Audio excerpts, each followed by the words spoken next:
Welcome to Just Break Up, the podcast about love, heartbreak, and all the relationship advice you don't want to hear. My name is Sierra DeMulder.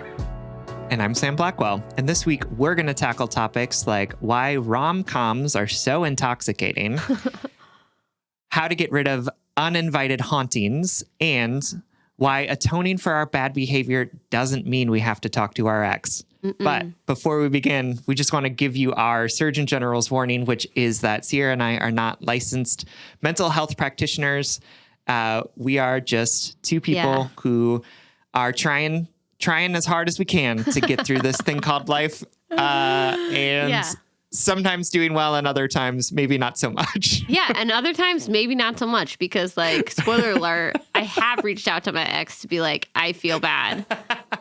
That's right. You literally just did that. I didn't mean to shade you with that. No. Done. Sunglasses on, my friend.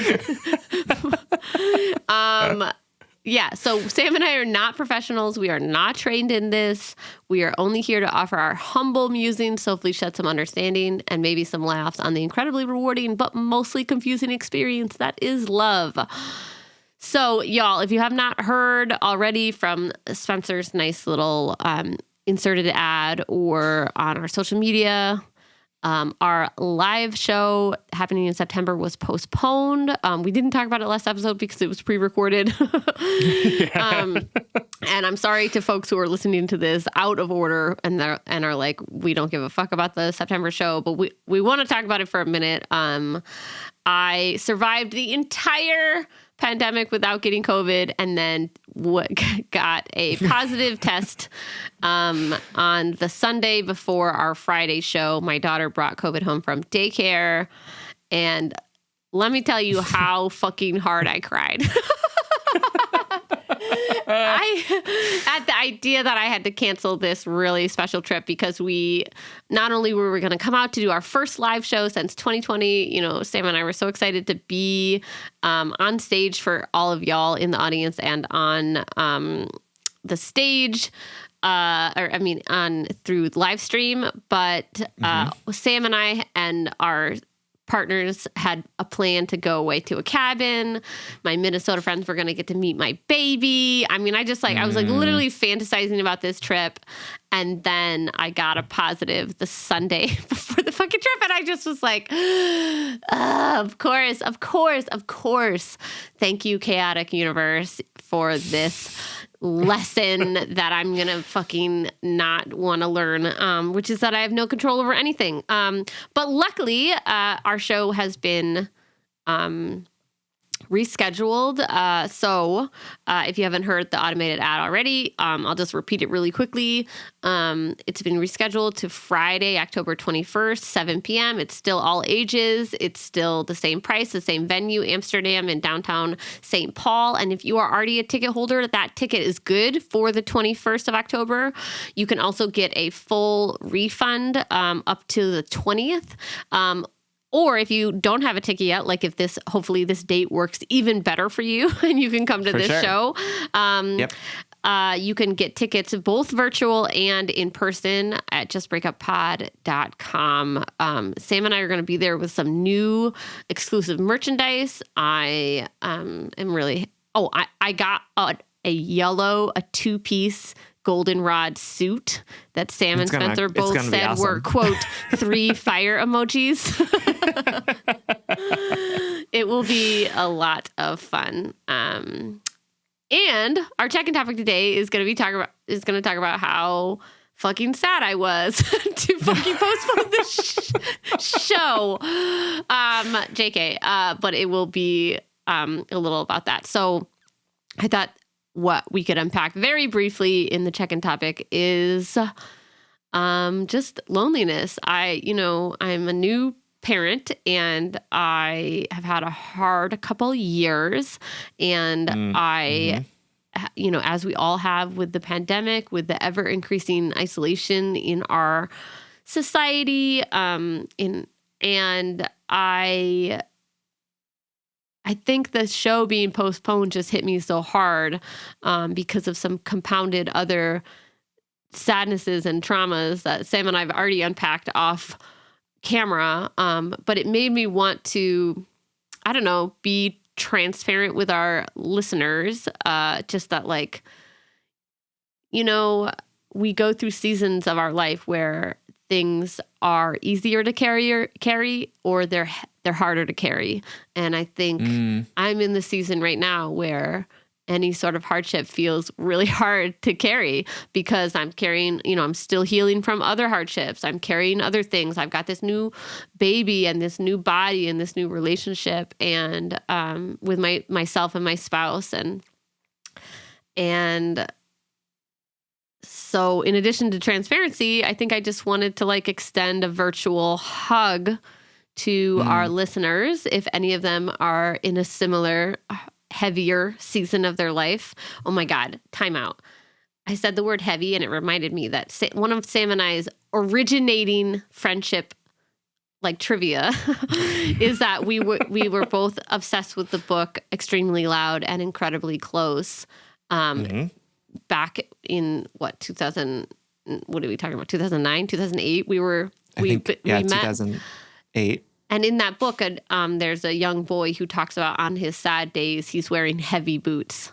And so I guess I'm wearing my heavy boots, and I know that there are listeners out there who are also wearing their heavy boots and feeling more and more isolated, as either pandemic restrictions are continued or are lifted, and you still don't feel safe going out into public. You don't feel supported. You're disconnected from your friends or family, whatever. You can even be, I think another reason why I wanted to like bring loneliness to the check-in topic table is I think it's totally okay to be lonely in a relationship and lonely in a life that you love. I love my life, and I love my partnership and my new role as a mother. Nothing has made me feel more like myself. And also nothing has made me feel more unlike myself. And our little cabin trip being canceled just triggered so many of those wounds, triggered so much feelings of loneliness that I know we're all sort of carrying around. So yeah, just bringing that all to the check-in table and saying to our listeners that, as much as I feel alone or isolated, we are all interconnected in one way or another. And I know it's hard to tap into that when you're carrying so much or when you're wearing those heavy boots. But I'm trying to tap into it by like reaching out to you all in the void and saying like, we're connected, right? And I'm hoping you'll echo it back to me and say, right, we are connected. For sure. Absolutely. Yeah. And I think it's a great opportunity for us to remember the fact that we are not able to do this stuff alone. And I mean this stuff by literally everything, right? Like we are all deeply interconnected all the time and interdependent, right? Like we can't exist in this world without each other. And I think one of the things that this is a good reminder for us to think about is I love the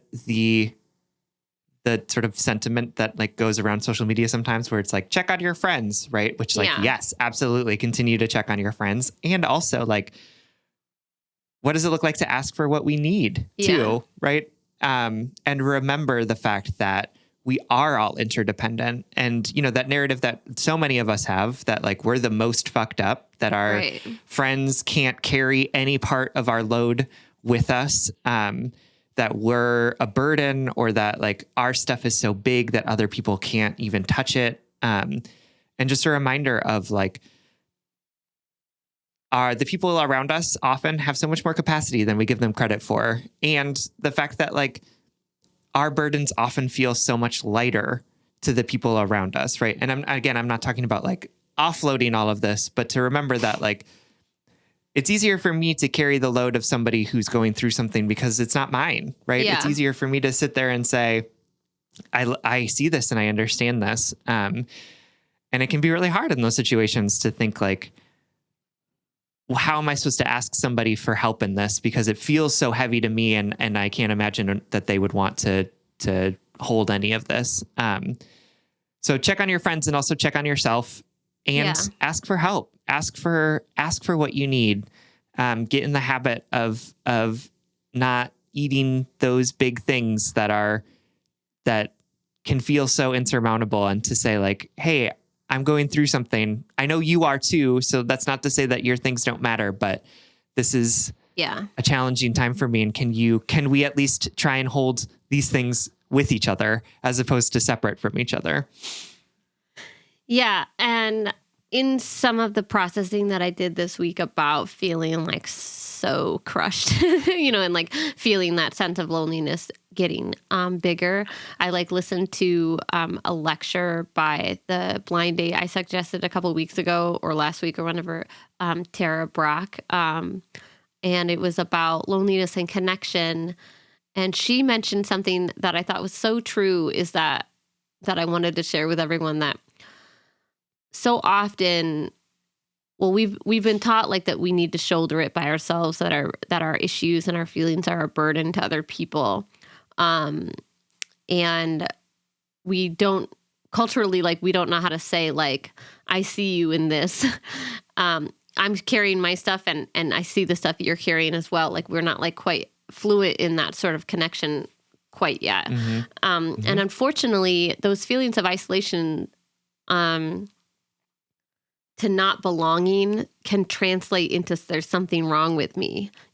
Like Sam said, there's something uniquely fucked up about me that I don't have that many friends, or there's something uniquely fucked up about me that I'm dealing with this loss that none of my friends are dealing with, or there's something uniquely fucked up about me that I'm still thinking about my ex, my terrible ex after 3 years. I can't share that with people because I am alone in it. And I know that this is way too simplified. And if you're listening to this podcast for the first time, you're like, what the fuck does this bitch know? But if I could put anything on my gravestone, if I could swear to anything in my life, it would be to the fact that no experience is singular. We are never alone. We are never truly alone. And I know even in saying that, I'm hesitating because I know there's people out there that was like, well, my 3-legged dog got hit by a car driven by my sister-in-law who was, and they're like, beat that. Is there somebody out there with that exact experience? And that's not the type of specificity I'm talking about, but I'm talking about the shades of grief and loneliness and frustration and fear and inadequacy that we have all worn in different ways. And I'm trying to tell myself this week to be compassionate to what I'm carrying, and that I'm not alone, even if I feel like it, I think it just, I sound silly, but in general, if I've learned anything from being this podcast host or from my work in poetry, we need to be reminded that we aren't alone, especially when we feel that way. So I'm reminding myself that, and I'm reminding our listeners that, and yeah, I sound really in my feelings, and I am. Don't get me wrong. I literally live in my feelings. I make money off of my feelings. But I'm actually in a great mood. I'm happy to talk to Sam. I'm stuffy because I am still slowly getting over this virus that shut down the whole world. And I also just spent the last 30 minutes crying to Sam about my feelings. So we just got to clear the airways a little and get the energy going. There was some crying, I think, on both ends. So we're fine. We're fine, everyone. Don't worry about us. New tagline, just break up, we're fine. Anyway, hey, y'all, I love you. I don't know what you're carrying right now, but I see it, I acknowledge it, and I fucking hope that if you've had a hard week, that it's getting better. And if it's not getting better, know that you're probably in some great company. Absolutely. Absolutely. Yep. All right. Do we want to get into this? I feel like that set the wrong tone for this episode. I'm just I'm sad and lonely, and you guys are probably sad and lonely too. Probably lots of us are sad and lonely right now. Yeah. Well, maybe, and here's some things to help us feel less alone. Yeah. I love the letters that we get that are like, I listen to you on the way to work, in the car, or I listen to you when I'm doing chores, or I listen to you in bed when I'm going to sleep. So like, I guess I'm just picturing you all in your various states of being and your various states of listening. And I'm reaching out to you all. I'm like metaphorically, mentally holding your hands because I want to hold somebody's hand. Not because you need me, but because I need you. Yeah, there we go. Yep. It's an exploitative hand holding here. No, it's not exploited. Literally, that's the exact opposite of what you were just saying. Like, Sam Blackwell, it's okay to need other people, but it's also exploitative. JK. It's the joys of this podcast. The joys of this podcast is that we oscillate back and forth between being super holistic and being assholes to ourselves. Yeah, exactly. That's the work. Okay, are you ready to get into this week's letters? I am so ready. Let's do it. Our first letter comes to us from Rom, Comedy of Errors, whose pronouns are she, her, who's writing to us from the southwest corner of Montague Street and Capulet Drive. Here's my query. I, 27 female, am still holding onto feelings for an old flame, 26 male, I met during my semester abroad. We were introduced by a mutual friend at a party. At the time, we were both 21 and 20, realized we were in the same Shakespeare analysis class, and quickly became romantically attached. It felt like a whirlwind. He was so proud to show me off, which was something I was not used to, as someone who always carried a little bit more weight than my peers, the kind of guy to want to dance anytime there was music playing, but also was able to be serious when necessary. It scared the ever-loving shit out of me.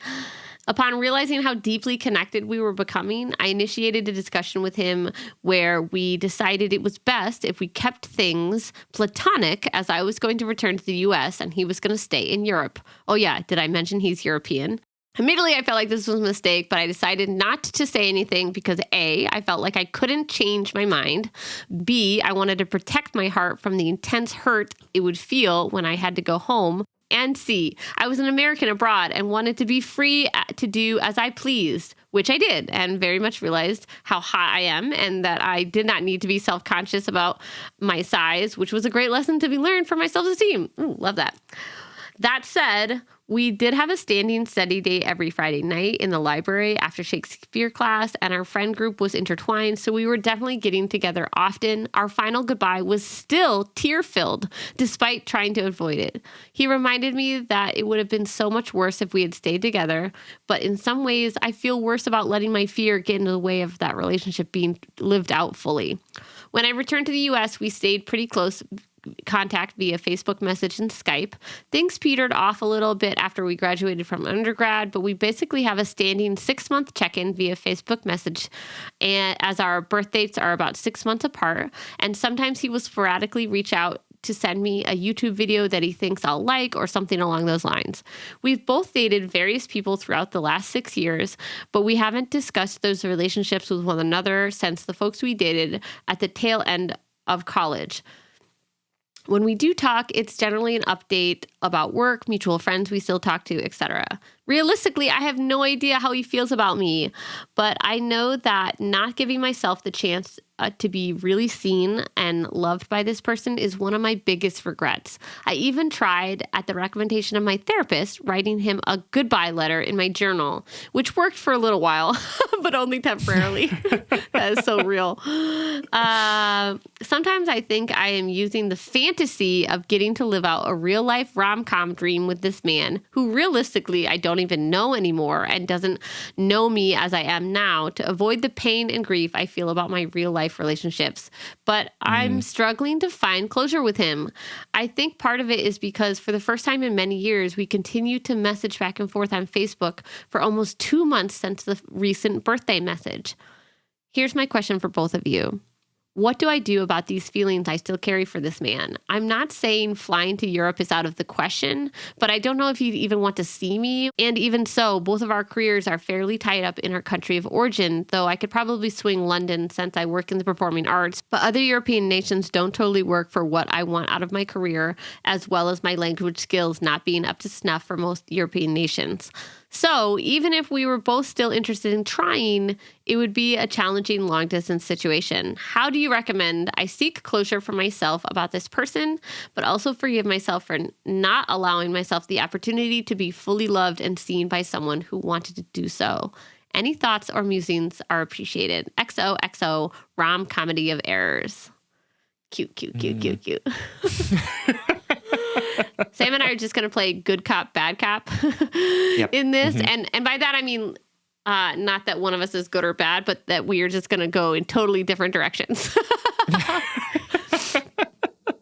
I want to say that I fucking chose this letter 100% because it's been a long time since we've had a good old shoot your shot letter, and I wanted to feel good about the world, and I wanted to feel good about love instead of like all the other letters that we get that are like love is terrible. And Sam is going to kick this man. I'm gonna bring us down to the real world, but it's gonna be fine. We're gonna do both. Yeah, and we're gonna do a classic JBU, which is that we give opposing advice to you. And to be honest, I agree with Sam's advice, but I just like the romantic in me. Listen, I want you to shoot your shot because I don't give a fuck. I don't give a fuck. Write him a letter and say, like, I know this is long-winded, or like not long-winded. Don't be long-winded. Be to the point. I know this is a long shot, but I've been thinking about you and our time together, and I have some regrets, and I wanted you to know them. This is how my fucking wife and I reconnected. So who am I to say that this couldn't turn into something? I just want us to believe in love, God damn it. And also, I'm with you. Sam. No, rom-coms, they're awesome. No, rom-coms suck. Real life reconnections do happen, and also listen to every other episode in which I say they don't. Don't get back with your exes, people. Yeah. I mean, I don't disagree that you should shoot your shot. Like, go for it. Whatever. Like, life is short. It's chaotic. Well, isn't it better to know? No, wait, actually, no. It's not always better to know. That's like the antithesis of half of our advice that we're going to give in the rest of the show.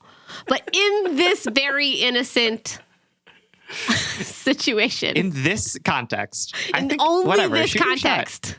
See what happens. You don't know if he doesn't want to move to the United States, right? Like, you're making some assumptions about what's going on here. So, like, why not just have a conversation about it? You don't, like, go for it, right? You're telling yourself a lot of stories about what's happening here, not in a judgmental way. We all tell ourselves lots of stories all the time.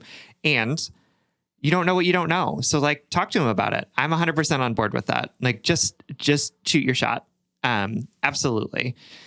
And what I'll say is that I think that this world is filled with European men who have come into our lives for a brief period that all of us are collectively obsessed with. Like, I think that this is like a very... European.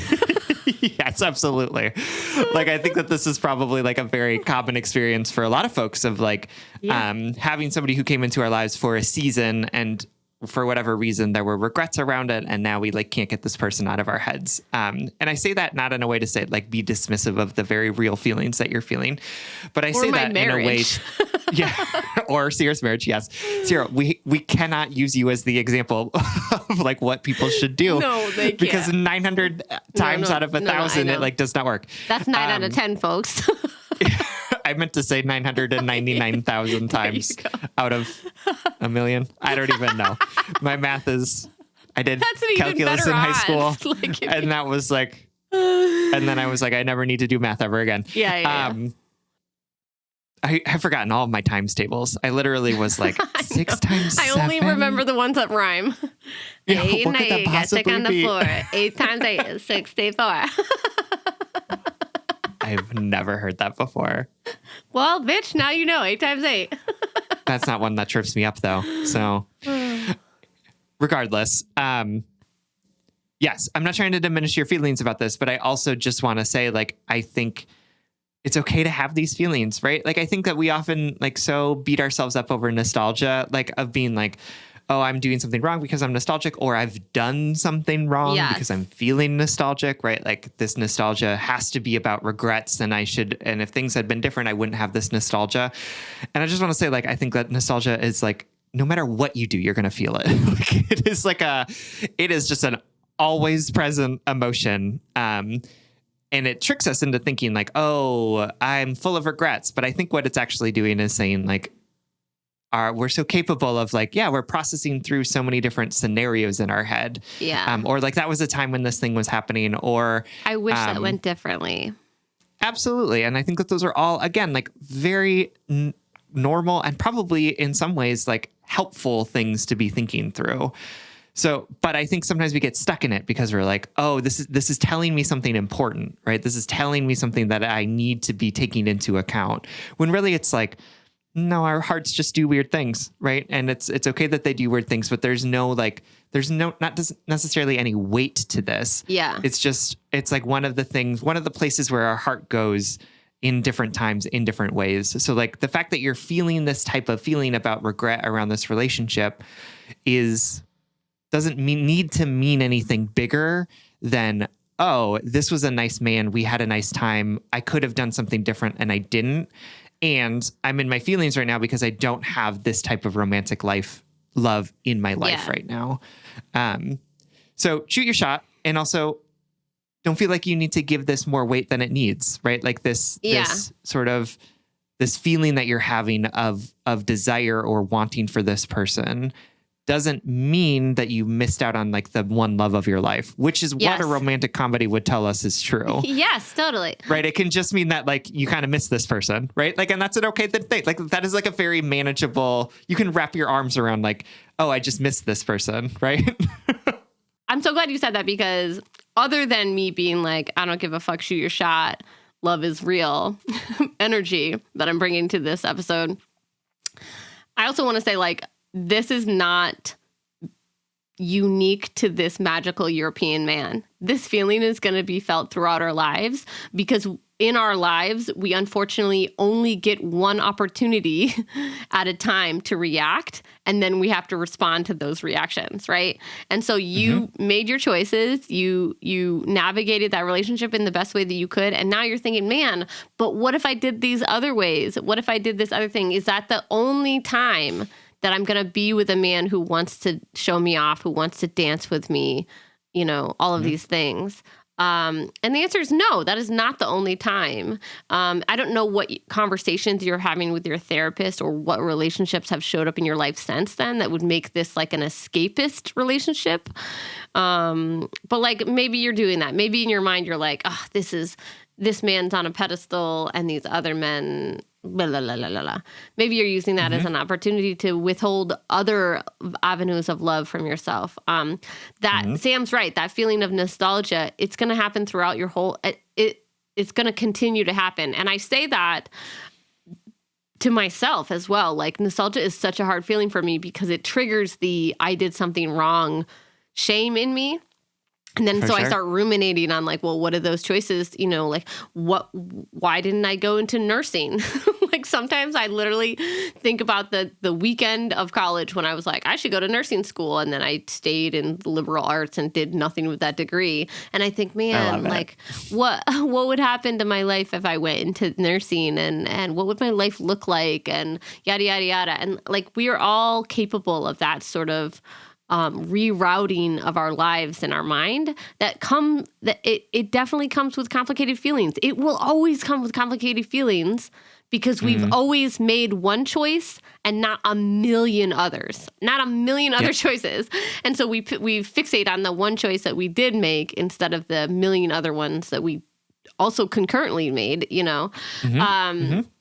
That all being said, I just want to say briefly for like our insurance purposes, why we're saying shoot your shot with this person and not shoot your shot with like the 38,000 other letters that we get that were like, block them, don't contact them, don't get back with your ex.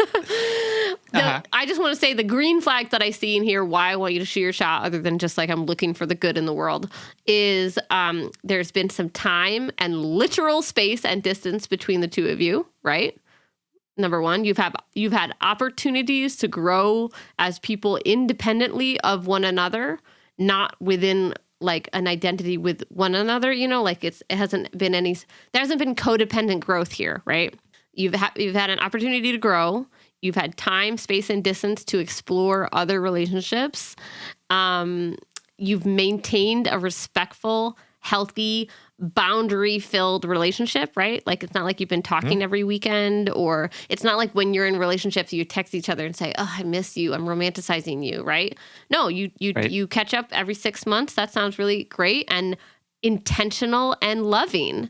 So those are all green flags to me. That's why I think that this is an opportunity for you to say, like, I either need to fully put these feelings to rest, or maybe something new needs to be made out of them. Like, Sam's right. My relationship cannot be the standard to which we hold shooting your shot with your exes, because I was really lucky. And also, we didn't talk for 12 fucking years. We had fully closed that chapter of our lives, and we kept sort of thinking about the other person. And so Willow shot her shot, and I accepted that shot. Yep. And I was not on board. So keep that in mind too. Yeah. Sam was like, nope. And just like a recap, Willow shot her shot. And because of some inconsistency in the past, I was like really standoffish and really boundary heavy up front right away. I was like, this is going to be different, or this is going to be not at all, is the energy that I came into the relationship with. And it fucking totally worked. Yep. It worked. So these are all time out. Relationships don't work or not work. Like, that's just the path that we were on. There's not like a formula to getting back with your ex. I just want to say that for insurance purposes. But I just wanted to point out why those are all green flags for me, meaning you might feel really good after you say, like, hey, listen, do you ever think about what could happen between the two of us? Because I find myself daydreaming and wishing that we had done it differently because of these reasons. I don't know what you have going in your life right now. I don't know what this would mean, sharing these feelings, but I feel like I want you to know this part of me. And then you have to be ready for them to say, like, I don't feel that way anymore about you. And you also have to be ready for this relationship to change forever. Like, maybe he stops contacting you on your birthday, but also, like, isn't that the point here, that what's happening now isn't sort of serving us anymore? We either needed to shift to more, or we needed to shift to less, so that you can make space in your heart for other intimacy, other relationships. All right. Listen, letter writer, we love you. You are my darling, and you deserve great connection, whether it's with this person or with somebody else. But, like, let me know how it goes. Yeah. I got to live vicariously through you. All right. Thank you so much for writing. We hope that whatever that was helps you in some way. And we love you. Chaos. All right. Our next letter comes from Mar Brick, whose pronouns are she, her, and they, them, who is writing from Minneapolis. I was in a monogamous relationship for about 3 years. During that time, my partner had a close friend who I didn't exactly gel with. She would call my partner her bike husband. They'd met in the local bike scene, and go on long tangents about how she could never date my partner because he was too anxious or just not her type. She'd also given me a card at the beginning of my relationship with my partner, welcoming me to the friend group and thanking me for dating him. I thought it was all odd, but I wasn't worried. Fast forward 4 years to now. My partner and I broke up about a year ago, and I'd unceremoniously been kicked out of the friend group by the close friend. In a tragic turn of event, my ex's brother was murdered. I called him to offer condolences. At the end of the phone call, he told me that he and the close friend were in a relationship and had been for a while. I had a knee-jerk reaction and called them both toxic. My ex told me to never contact him again. I was heartbroken. I'd been missing him, but I attributed it to wanting to be in a relationship more than being with him. I later found out that a few mutual friends had known for a while, but didn't think it was their place to tell me, while he had assumed that someone had told me. To make matters even worse, even though this new partner has apparently blocked me on all social media, she sometimes unblocks me to like random content of mine, like things I've made for graduate school. It drives me crazy. How do I get through this? My feelings vacillate wildly. I am mad at him. I hate her. I'm mad at friends who knew about this whole thing the whole time. It's been nearly a month and I'm losing my mind. I've tried contacting him again, but he won't respond, and it just made me feel worse. I have also been banned from talking about him to certain mutual friends he met through me, because they want to stay friends with both of us. I guess my other question is, how are these people justifying the new girlfriend's bad behavior? Isn't anyone telling her to knock it the fuck off? I'm afraid that I've fallen into crazy ex territory. I also want to add that I have ADHD and I struggle with rejection-sensitive dysphoria. Thanks a lot. I appreciate your time. All right, Mar Brick, thank you so much for writing and for trusting us with this letter. Both Sam and I had never heard of the rejection-sensitive dysphoria, so we looked it up and wanted to share with our listeners who might not know as well. RSD is when you experience severe emotional pain because of a failure or feeling rejected. This condition is linked to ADHD, and experts suspect it happens due to differences in brain structure, which is interesting. I never knew that, and I'll have to learn more about that to speak on it.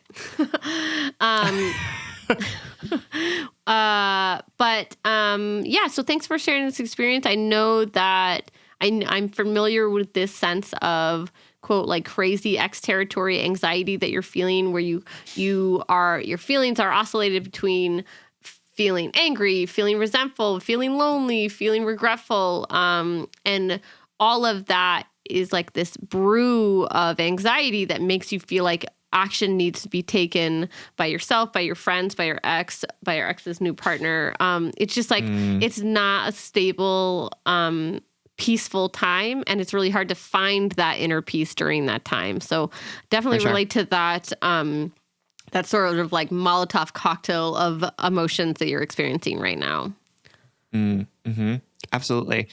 And I just want to say that, at least in my experience, when I'm sort of at this place where I'm sort of asking, like, am I crazy? Like, what is happening here? It comes really from this sort of desire to have my own pain seen and validated, right? Where it's like, I sort of need to make myself as big as possible to demonstrate how much pain I'm in. And what I want to say to you is that Sierra and I see how much stress and anxiety and pain this whole situation is causing you, right? This breakup, the news about him getting with this close friend of his, her behavior on social media, right? Like I definitely see that this is causing you a lot of pain and anxiety around it. And I'm sorry you're feeling like your friends aren't sort of seeing how much this is causing you and changing their behavior in the way that you would like them to around this.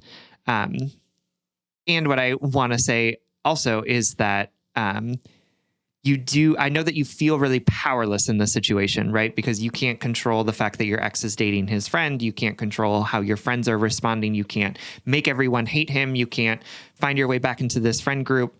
And I want to say that you do have some power in this situation to help enact some things that are going to be helpful or healing for you in this, right?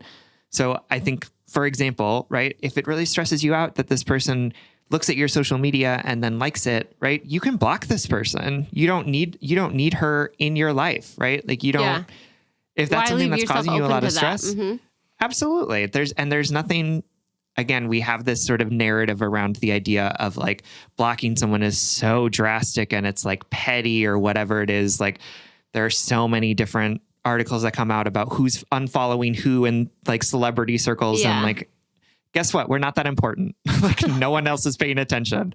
So you are absolutely entitled to block this person. It's not dramatic. It's not ridiculous. Like just do it. If this is causing you stress, like you don't need to have this person. I for sure blocked people that I didn't want to have access to me or that I didn't want to have access to, like the proactive block, right? Blocking can absolutely. We make a lot of jokes about it on our show, but it really is such a crucial moment of self-care to say like, this person's not going to, I no longer want to put my energy stressing about whether this person sees my account or not. Don't give them access to it. Take it away. Yes, absolutely. And I think it makes sense that you're sort of going between all of these different emotions of being mad and angry and hurt and all of these different things. And again, I just want to say, like, those emotions are understandable. They're not too big. They're not something that needs to be justified, right? Like, yeah, it is okay that you're feeling this rejection. It's okay that you're feeling this anger at this person. And you don't need to convince me or Sierra that this is really challenging for you and really hard for you. We believe you, absolutely. And so my question for you is, knowing all of that, right? Knowing that this is really hard and challenging for you, what do you need? Like, what's going to be helpful for you? What are you going to do to help recognize that these emotions aren't serving you super well and choose to find different ways to do those things? And by that, I don't mean poisoning all your friends against him or trying to call him and get him to apologize or trying to break them up, right? Like these things that are sort of like outside of your control. I mean, for you, what is the journey that you're going to take into yourself to help recognize that something in this, there is an unmet need somewhere in this situation. There is some sort of story that's being told to you about how unworthy you are, how unentitled to these feelings you are, how this sort of situation somehow tells a story about you as a person. And I want you to get really curious about what those things are, and then use what you have available to you to find ways to meet those needs without sort of extracting them from other people or trying to control other situations to help make sure that people know how big of a thing this is for you. Yeah. Right.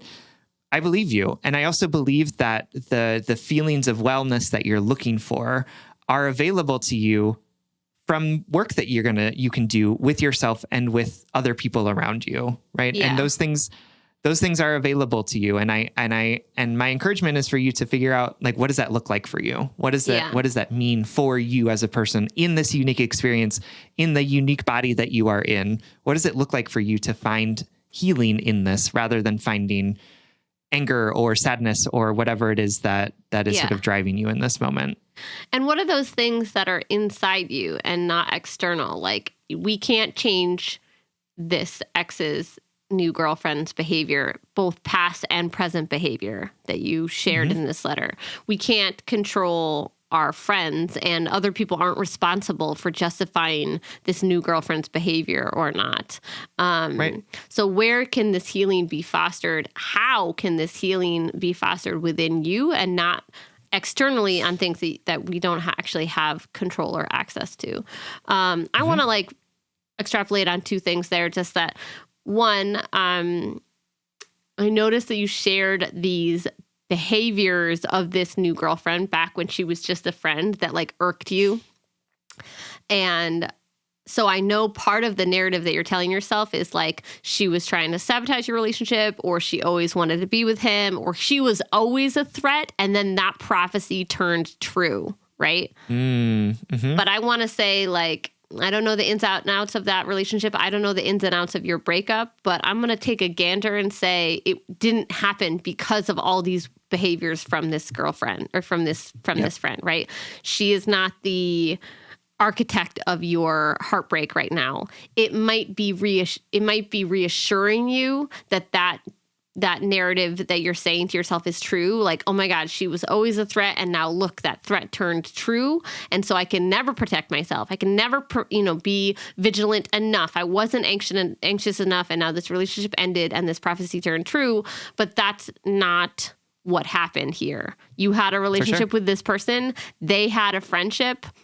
I don't know what the dynamic of that friendship was, but it was over there and your relationship was here. That your relationship ended and then they got together. So I know that's hard to hear, especially I'm trying to put myself in your shoes, and I would be pissed too. I'd be like, of course, that fucking friend the one that I was worried about turned out to be the person that he moved on with. That means whenever he was with me, he wanted to be with them. It would just reinforce all of these stories that I would tell myself about it. And I think the first step I would take to healing is literally breaking up with those memories, being like, the details that you shared with us about this new girlfriend, they have no place here anymore. They have no, I know that they weren't fun or comfortable back then. And I know that you're kind of ruminating on some of them now, but they're not going to bring you any healing or sense of clarity about why are they together now. It's not a prophecy turned true. It's just a situation that happened. Absolutely. And I know that's hard. I mean, trust me, like Sam and I have the fucking privilege to sit in our little ivory tower, or rainbow tower, as we called it a couple of episodes ago, and just be like, oh, this is what it's, this is how to act when your heart is broken. This is how to act when you're sad. This is how to act when you're feeling jealous or whatever. But like, this fucking is so hard. It's so hard. This is so hard. And I said earlier that in life, we are only given one opportunity to react, and then we have to respond to that reaction, right? And you said you had a bad reaction, and you called them both toxic, and yeah, that is regretful. And also, how can we take steps to like move past that knee-jerk reaction and heal the knee-jerk reaction to begin with? Why are they both toxic? Because they moved on together, and you were afraid that they were into each other before. That might be the truth, and that might just like suck really hard. Right. Yeah, that's right. I feel like I'm not being comforting right now. I'm trying to be comforting by being like, this all sucks, and also none of this needs to be in your day-to-day processing. For sure. Like I'm giving you permission to like let that new girlfriend go, I guess. Yeah, absolutely. No, because I think what Sierra and I want is for you to find healing. And what we're seeing is that there are certain places where that healing is not going to come from, right? It's not going to come from calling your ex a bunch of times, right? He's told you to stop, and he's not going to give you what you want from him in that instance. And it's not going to come from looking at this girl's social media. It's not going to come from telling yourself a story that they were always together, or they were always planning to get together, or they sabotaged your relationship, right? Like those are not places where healing is going to come from. So the reason why we're sort of talking about this is not because we want to shame you or say like you're a bad person for doing these things. What we're trying to do is invite you into a place where healing is going to be more available to you, right? And that is those such things, a good way to put it. Available. Those things are, those things are off ramps. Those are off ramps in the direction of healing, right? They're things that are gonna feel really good, right? You're gonna be able to spend some time, I don't know, doing things that you do on off ramps. I don't know where I'm going with this metaphor, but they are not actually offering you an opportunity to find something different, which is gonna be about doing some of that self-awareness work, doing some of that self-work to say, what is the story I'm telling myself about this situation, and why do I believe that story, right? What's the unhealed part of me that's telling me that the fact that they're together means something deep about me or who I am or what I'm worth or what I'm worthy of, right? And so that's why we're offering you this opportunity to do something different, not because we think you're a bad person for trying to find this healing in these different places, because that's where it feels like the healing should come from. This is exactly where I would be. Absolutely. You know what I mean? I would exactly be like, well, this fucking woman was always sketchy in this relationship, and now they got together. Like the audacity of these people to get to, like, and I mean, it that is also true. Like, if you haven't heard it from us yet explicitly, like that sucks to find out that your ex has moved on with somebody that you were worried about. Like that's not a good feeling. But I also like that good feeling is, that bad feeling is never going to turn into a good feeling. Like it's never going to get sanded down. It's never going to like be like a gentle place for you to sit and reflect like, yes, my deepest fear came true. That's why we're like trying to pivot away from that. Like, how can we radically accept that he moved on with the girl that you were worried about? Is by just saying it exactly. He moved on with this girl, and it's not because there was like some grand plan to sabotage me. It's not because they wanted to make me feel bad about myself. It's not because she is better than me. It is because I am not for him and he is not for me. And therefore who he moves on with has literally nothing to do with me. And how do we radically accept that? Because I'm asking you guys, like, how do we accept that? Because it's so hard. It is really hard.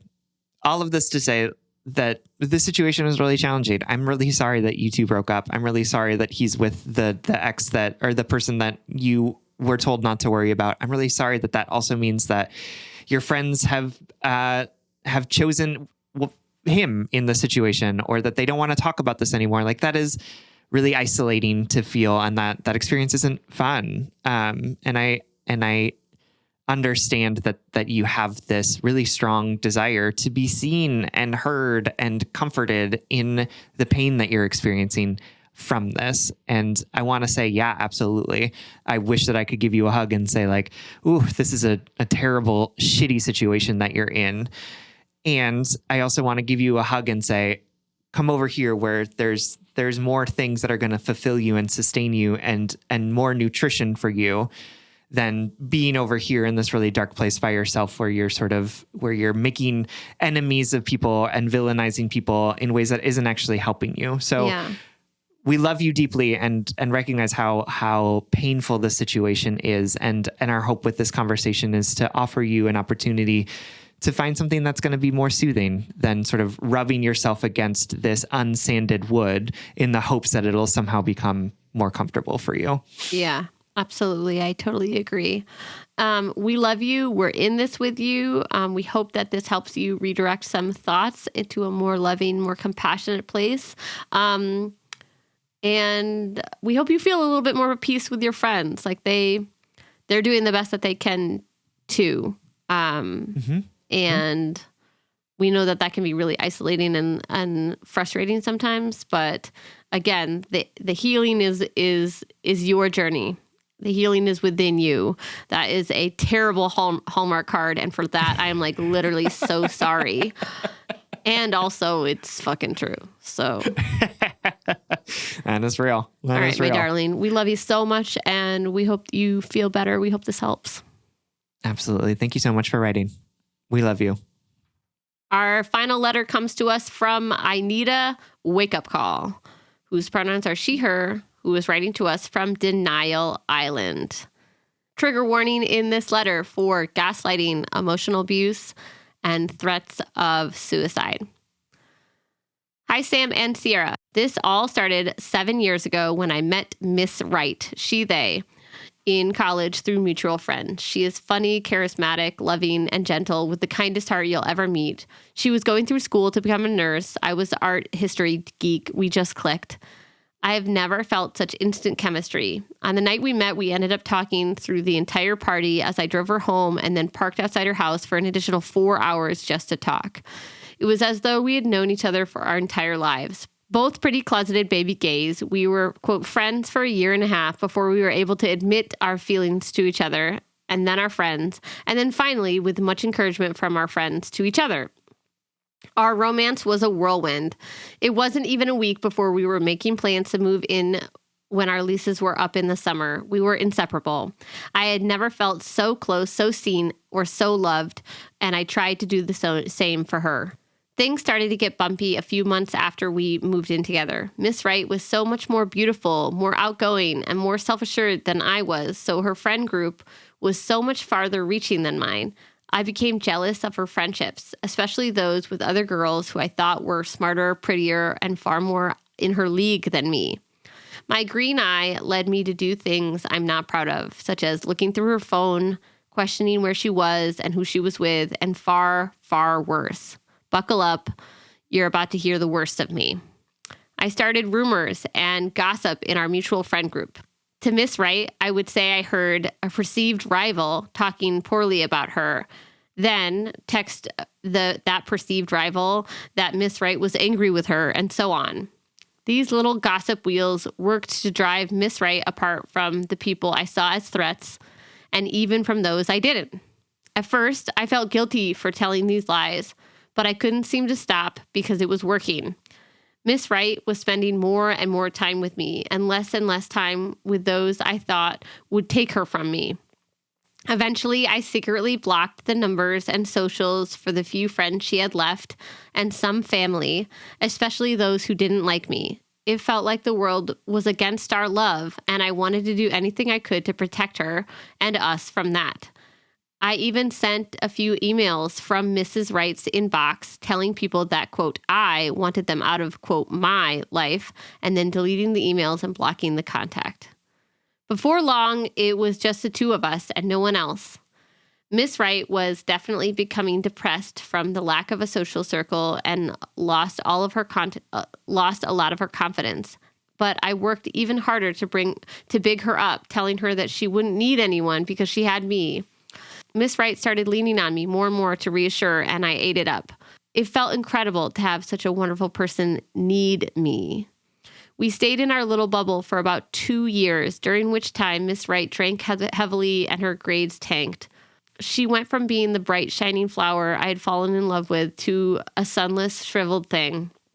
My usual tactics of cheering her up and keeping her going stopped working. She was miserable, but told me I was the only good thing in her world. The bubble finally burst, but I had no idea. A friend, we'll call her Gigi, from nursing school, was worried about Miss Wright and had tried to reach out but couldn't. This scared her, so she found Miss Wright at her work and convinced her to go to lunch. Over lunch, when what I had been doing all along, the blocked numbers, the lies, the fake messages, were all discovered.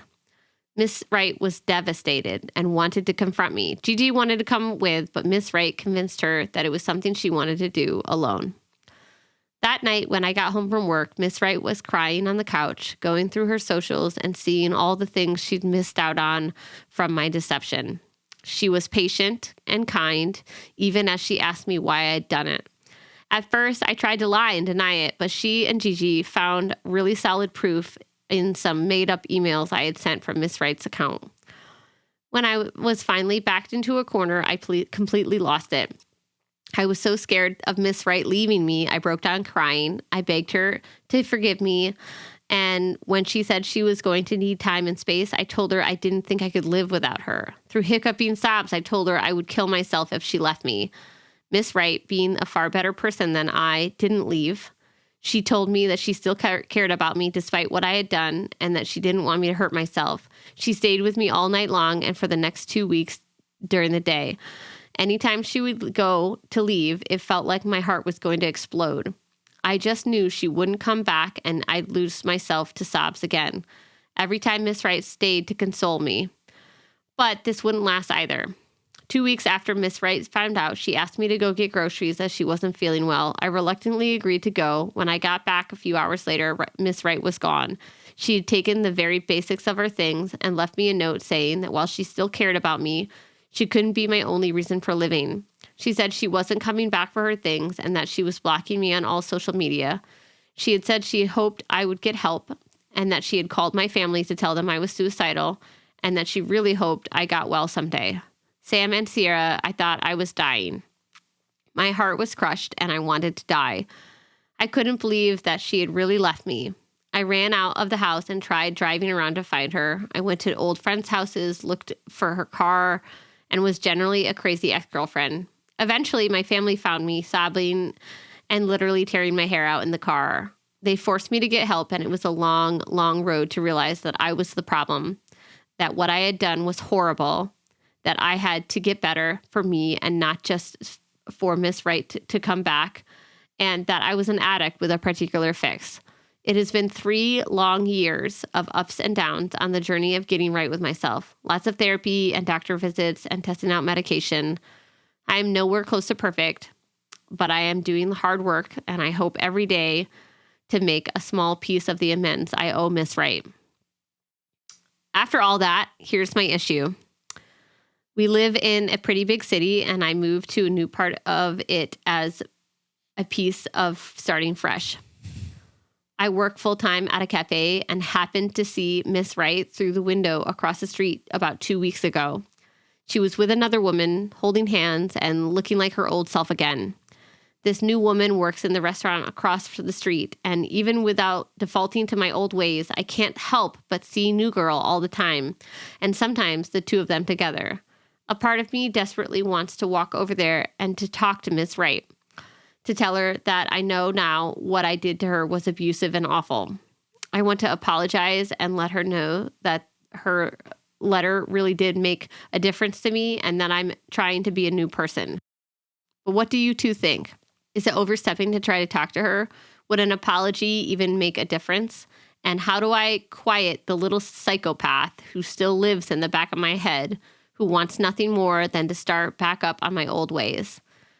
I know you two won't pull any punches, and I could really use some sense knocked into me. Much love, Anita. All right, Anita, thank you so much for writing and for trusting us with this letter and for trusting us to respond to it with love and compassion and also truth. And you're right. Mm-hmm. Part of this letter was all of this letter was really hard for me to read, both because of your past behaviors that you know were inappropriate, and because I know that the journey to becoming a better version of yourself is hard. It's lonely. It's self-deprecating. And regret is one of the emotions that I struggle most with. And so I simultaneously want to, just reiterate that the behaviors that you exhibited in this relationship were abusive and inappropriate and really damaging.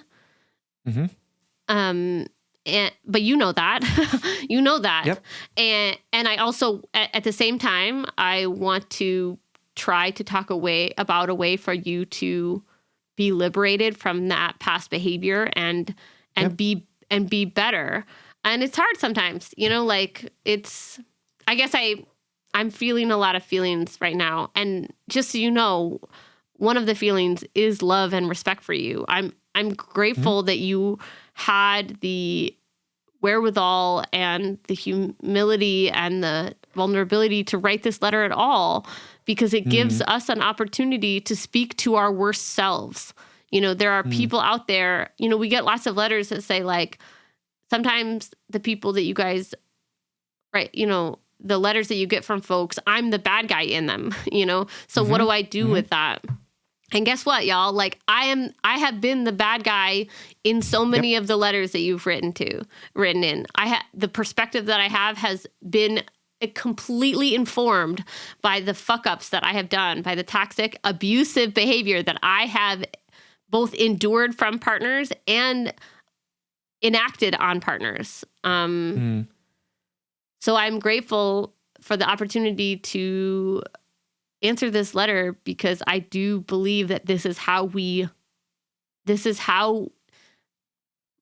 most importantly, I don't know if you can make it up to this ex, but I know you can be different. I think that's what I'm sitting on right now, is that it's hard to fucking read some of those things that you did, because some of the same isolation abusive tactics have been done to me. So I'm just being transparent that's it's hard for me to say those things out loud.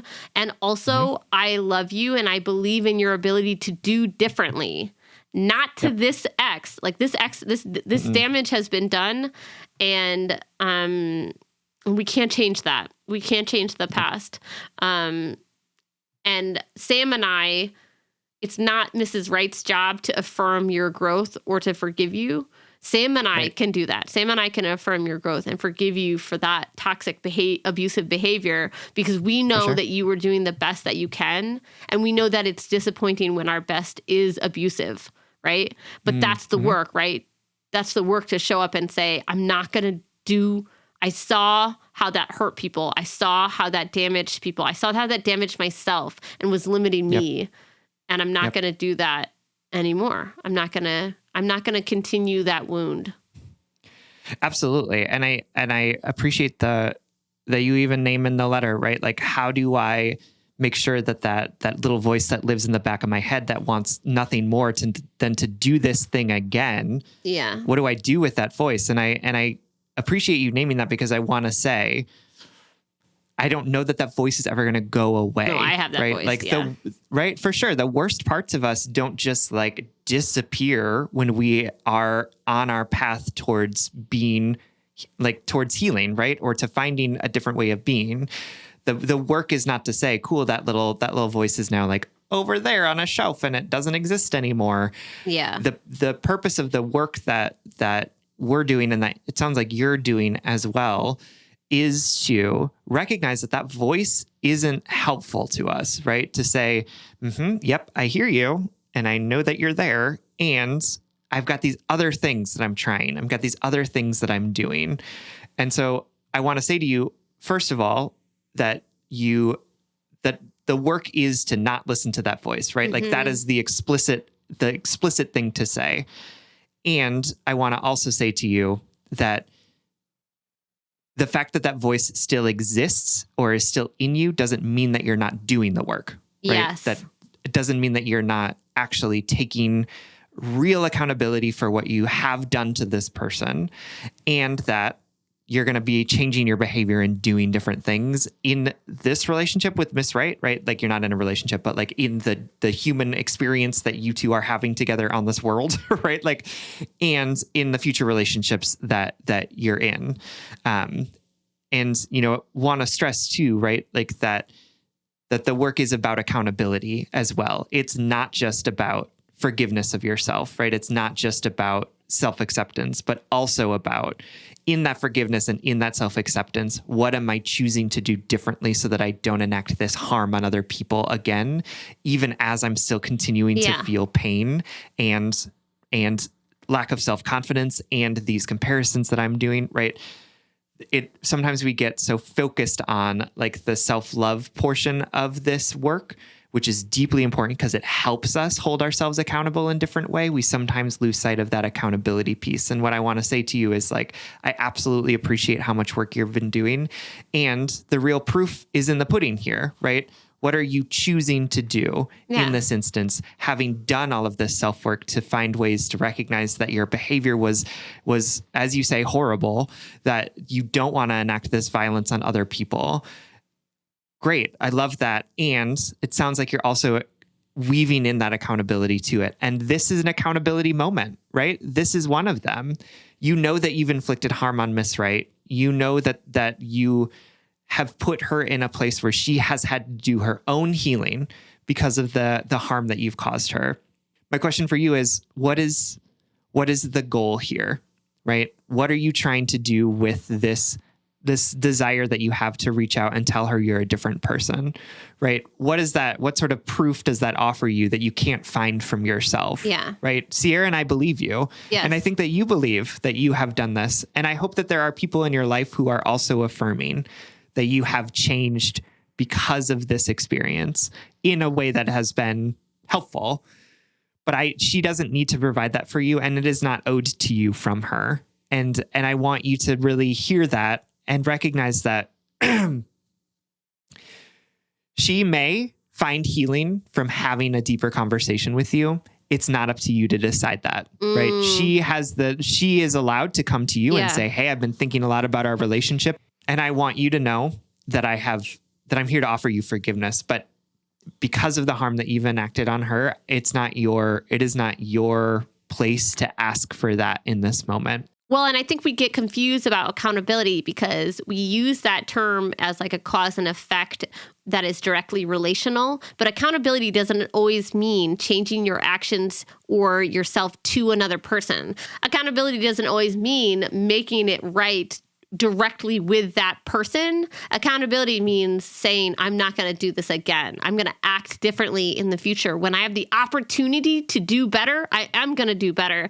It doesn't always mean directly with the person that we wronged. And I think that's like, it's an understandably confusing thing. Listen, I just want you to know, I said this earlier, but like part of the reason why this letter is hard to read is because I see myself in you. I see for sure the desire to control and manipulate to prevent prevent myself from being hurt or left. Like I have done For sure. micro versions of this behavior. I know I have. And that's why For it's sure. like, yeah, it's just, this is a very revealing letter for me. And I really appreciate the opportunity to speak to it because I would have similar urges, right? Like I would have similar desires to keep things within me, to control the narrative, to manipulate the perspective, like to prevent me from being harmed. I mean, like it's listen, you say that it's like the ugliest parts of you, but we all have those ugly, like, right. Yep. Not that everybody has done what you've done, or that everybody has the capacity to, but we all have the capacity to, what's the word in Enneagram? To disintegrate. Yeah. We all have the capacity to disintegrate into our most unhealed, most animalistic selves, right? Where we act out of instincts and fear. So I want to speak to that part of you that I see in myself really quickly and just say, for the long-term healing, for the long-term like change that you're going to enact within yourself. I know you know this, or you've probably gone over this in some of your work, but like, I want to speak to that little psychopath voice that Sam is so right, that we all continue to negotiate with even well past our healing, right? Manipulative behavior, like the behavior you exhibited, is a Band-Aid. It is a short, soothing practice. And that's why you went to such extremes, is because the only way for you to feel a sense of long-term healing, spoiler alert, it didn't last forever, did it? But the only way for you to extend that Band-Aid feeling is to go to bigger and bigger extremes of control and manipulation to like keep that narrative within your control. It's a Band-Aid. That's why it was such an anxious time. That's why it was such an anxious action to put upon your partner.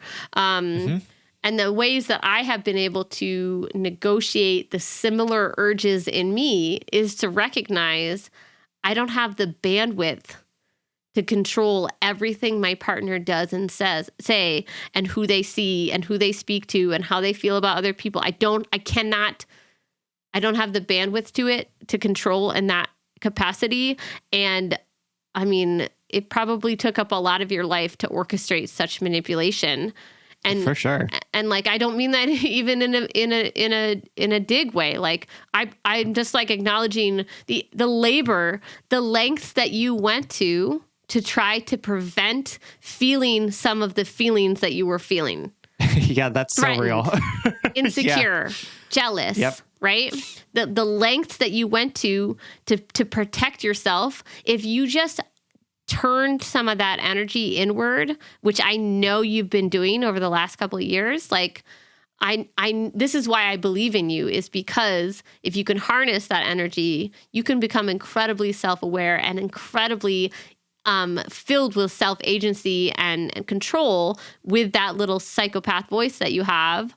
And I know you can do it because I'm doing it, because I still have that voice of like, for sure, slash your tires or talk shit about a friend that you feel threatened by.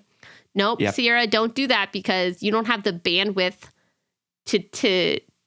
you can't, that's not going to take me anywhere. That's not going to actually heal the wound, which is, why do you feel threatened by that friend? Why don't you feel secure in a relationship that has been otherwise really positive? I'm sorry, I'm getting all over the place. And that's like the smallest point that I want to make. If I could just take a moment to pivot. I also want to say, I am allowed to have my own personal reactions to your past behavior. And that reaction doesn't mean I think you're a bad person. Yep. And your ex is allowed to have a reaction to your past behavior. And that doesn't mean that you are destined to forever live out her expectations of you. You are capable of moving beyond your mistakes. You know that. You have already proven that. You are capable of being a different person, but she isn't responsible for acknowledging that movement. And I know that's hard, man. I know that's fucking hard because all I want, how many times have we have conversations like this on the podcast? Like, all I want is to be acknowledged that I'm not the crazy, anxious, manipulative, untrustworthy person I was when I was 23 to 29. You're not, but yes. I mean, that's going to be my lifelong. Well, I guess like that's it. Like that's my lifelong journey is to tell myself that my growth is enough for me. And I'm on that journey and I'm going to be on that journey until like I die. So like, welcome to the path with me. Like I'd like to walk it alongside you and hold your hand like all the other listeners. And forgiving yourself doesn't mean that you need to accept your past behaviors. Forgiving yourself means you no longer have to prove to others that you are no longer those behaviors. Forgiving yourself wholly, fully, holistically means I am free of other people's experiences of me because I am living now in the present moment with all the awareness and self-compassion and self-accountability that I owed myself back then, but couldn't enact. And the fact that I couldn't enact it caused active harm to other people, right? Like, and that's a really hard place to be sitting, in sort of that reality of recognizing that it was not because we were bad or evil, but because of the harm or the pain that we were carrying that caused us to enact these things on other people. Because it's easier sometimes to just say, I'm an evil person, and so that's why I did this bad thing, right? Because it lets us off the hook. But what it sounds like you're doing and what it sounds like you're acknowledging is the fact that it actually wasn't because I'm a bad person. It's because I was hurting, and it's because I'm capable of doing these bad things when I'm hurting this deeply. And so my job is to find a way to help heal that hurt so that I can be better to myself and to other people. So I just want to say that the way forward for you is not with Miss Right, right? And I think we can acknowledge the fact that Miss Right doesn't owe you anything in this moment. And in fact, you owe it to her to not contact her. There it is. Yep. And I think that you owe it to her. Up, yeah. Yeah. I think that you owe it to her to respect the boundaries that she's enacted with you around not wanting you to be part of her life anymore. And also just like shout out to Miss Right for handling the situation in the way that she did. I thought right? that like, the exit strategy was excellent. And unfortunate that she wasn't put into that position. 100%. Absolutely. And Miss Right, if you are listening, like just want to like say to you, I'm so sorry that this is what happened, and that I recognize how deeply painful this situation is for you. And that I hope that you have found some sort of healing in sort of the aftermath of this situation that our letter writer had put you into. But I will say that you can't expect her to find forgiveness for you, and that your healing and your growth isn't dependent on that forgiveness. It is not something that is necessary for it. And so how are you focusing on what it looks like to hold yourself accountable, to find ways to heal so that this doesn't come out sideways like it did in this relationship, and to find ways to forgive and move on for yourself without needing to extract it from this person who has been harmed by the things that you have done to them. I am thankful that you are finding your path, and I recognize that the things that you have done to Miss Right were inexcusable in a lot of ways, right? There are for sure reasons why those things came up, and that behavior was also inexcusable. And finding a way to sit in that is your journey, right? Yeah. Finding a way to recognize that, yes, absolutely, there's reasons why I did these things, and also the behavior was not okay. That sort of self-empathy with that self-accountability to say, my job now is not to try and find a way to get this person to have a different perception of me, but instead to say, the real work here, the real accountability here is actually in holding myself to this new understanding of myself so that I don't enact that on other people. And I'm sorry. I'm having an epiphany as you talk. Why this is, I mean, obviously this is a complicated letter for me. And I was just sitting here thinking like, man, I have so much empathy for this person, blah, blah, blah, blah. But what you just said was also what they were doing in the relationship, right? You said like getting them to change the perception of you is less important than actually sitting with those uncomfortable feelings. Like that's what was happening in the relationship. You were trying to get them to change their perception of you as important in their life instead of sitting with the feelings of, why do I not feel important? Why am I feeling so threatened right now?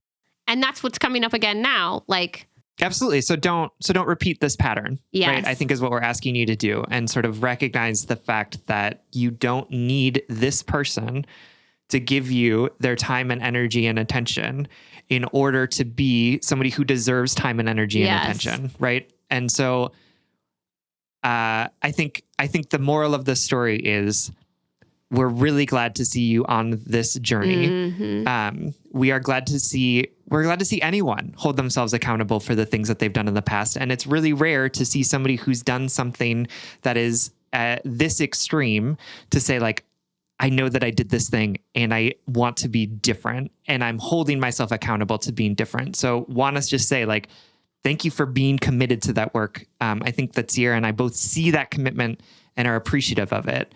And this is one of the ways that you can hold yourself accountable to doing this work, which is to not try and find a way to repeat this pattern of trying to get this person to have a different understanding of you, right? It's okay that you're the villain in her story. It's okay. Oh my God. It sucks. Oh my God. Absolutely. Like it hurts my heart to say that.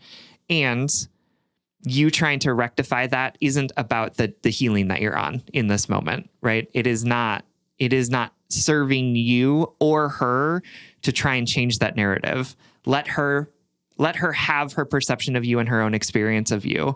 And the work is to say, what does it look like and feel like for me to know that I am the villain in this person's story, right? What does it look like and feel like to know that this person may never forgive me? I won't even say will probably, may never forgive me, may never understand why this happened, may never see that I'm trying to do something different. Because part of this respect that you are trying to show her is about respecting these important boundaries that she has established with you and respecting her perception of you, even if that isn't the truth that you know yourself to be in this moment. I'm having so many feelings, and I just want the letter writer to know that most of them are kindred compassion and just like how hard it is to pull ourselves up from the human mistakes that we make that hurt other people. But I guess like where I'm proud of our letter writer and of our show is like, we're not asking any of you to come here with clean slates. Like we're not asking any of you to come here as perfect, capable people that know what the fuck to do in your interpersonal relationships, because none of us do. We are all capable of abusive behavior. We are all capable of toxic behavior, of hurting one another. But not everybody is willing to say, I fucked up in like a monumental way. And not only do I want to be different, but I deserve to be different. Like to our letter writer, like you are still worthy of a healthy relationship. You are still deserving of a stable, healthy love. You are worthy of saying, I'm feeling insecure, and having your partner reassure you.